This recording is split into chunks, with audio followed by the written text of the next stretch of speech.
नमस्कार, सत श्री अकाल, आदाब, गुड इवनिंग दोस्तों। बैंक निफ्टी के एनालिसिस में आपका स्वागत है।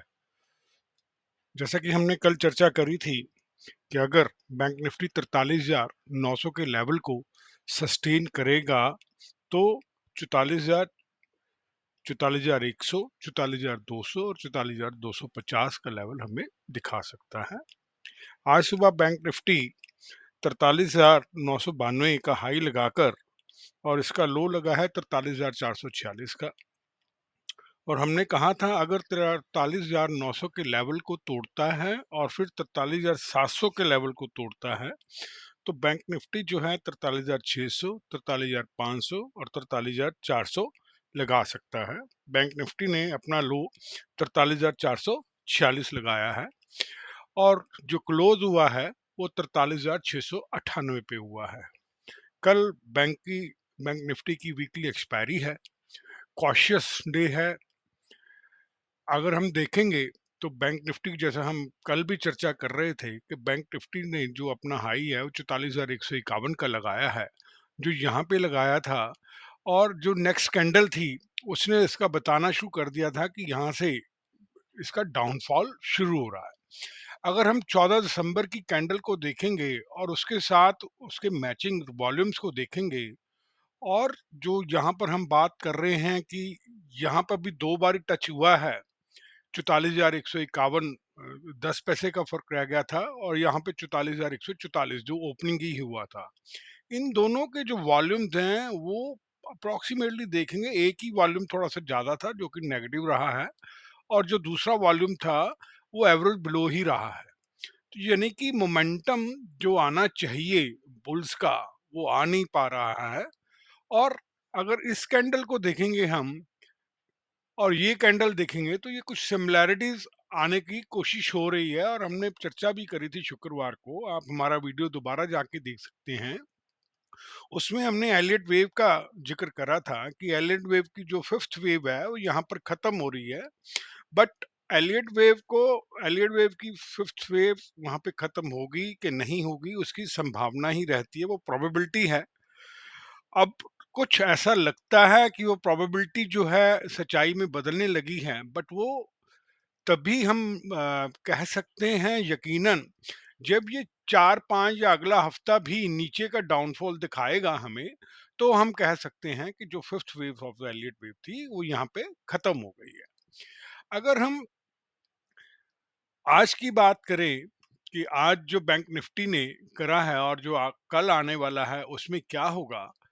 आज बैंक निफ्टी अपना 43,446 का लो लगाने के बाद उसमें एक रिकवरी आई और जो रिकवरी थी उसको 43,750 के लेवल तक लेके गई।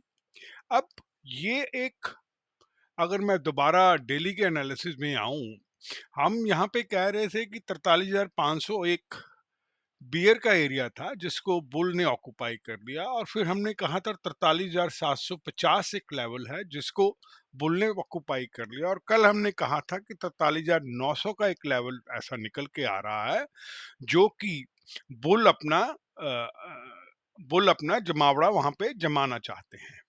अब 43 कल भी हमने यही कहा था कि 43,900 को सस्टेन करेगा, यानी कि अगर बुल अपनी ताकत लगाकर 43,900 से ऊपर जाएंगे तभी हम जो लाइफ टाइम हाई है उसको अचीव कर पाएंगे।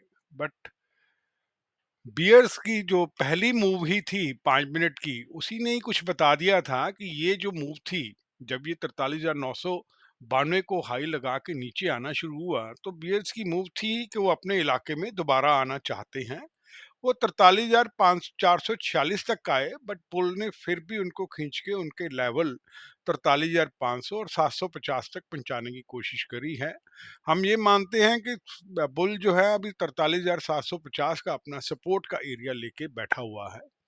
अगर अगर कल की बात करें हम, अगर कल मार्केट में सुबह सुबह 43,750 के लेवल को बुल्स मेंटेन कर लेते हैं तो ये हो सकता है कि ये 43,900 और 44,000, फिर 44,100 का लेवल हमें दिखा दे।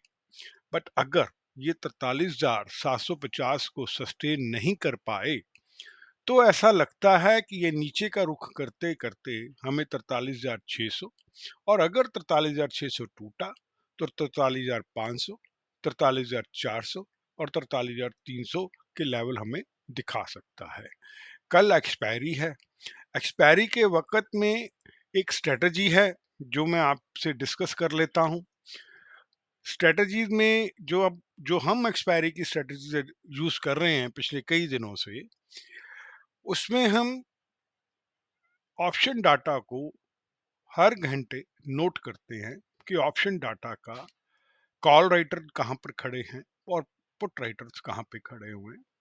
जैसे 9:15 से लेके 10:15 बजे तक, 10:15 बजे हम पहले नोट करते हैं, फिर हम 11:15 बजे करते हैं, फिर 12:15, फिर 1:15 और फिर 2:15।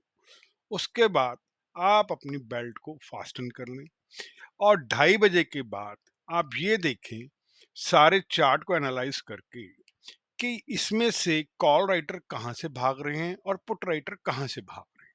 बट इसको आपने अपने प्राइस एक्शन के साथ जरूर मिलाना है, नहीं तो जो हीरो जीरो है, जो जीरो हीरो बनता है वो हीरो जीरो भी बन जाता है। उसको आप जब प्राइस एक्शन के साथ मिलाएंगे, हमने पहले बताया था 13 अप्रैल, जिसमें 42,000 की कॉल बहुत अच्छी चली थी। 10 रुपए की कॉल मेरे मेरे हिसाब से 105 या 6 हो गई थी। और फिर एक अगला बारी साइडवेज गया था। उसके बाद का जो एक्सपायरी हुआ था उसमें 43,600 की कॉल बहुत अच्छी चली थी, और अगली बारी 43,600 की पुट अच्छी चली थी। तो जब हम इन दोनों को मैच, प्राइस एक्शन को और ऑप्शन डाटा को मैच करेंगे, हम सारा वीक में कभी भी ऑप्शन डाटा को नहीं देखते हैं। प्राइस एक्शन एक ऐसी चीज है जो कि ऑप्शन डाटा को सब बदल देती है। कॉल राइटर चाहे जितने मर्जी 43,500 पे खड़े हों या 44,000 पे खड़े हों, बट अगर प्राइस एक्शन ने कह दिया कि मैं 44,000 से ऊपर जाऊंगी, तो डाटा सेकंड्स में चेंज हो जाता है।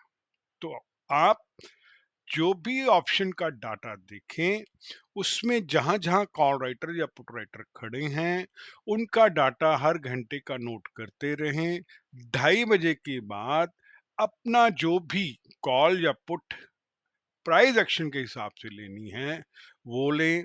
उसमें आपको अप्रोक्सीमेटली अप्रोक्सीमेटली कई बार 100 टाइम्स, 150 टाइम्स भी प्रीमियम बढ़ जाते हैं।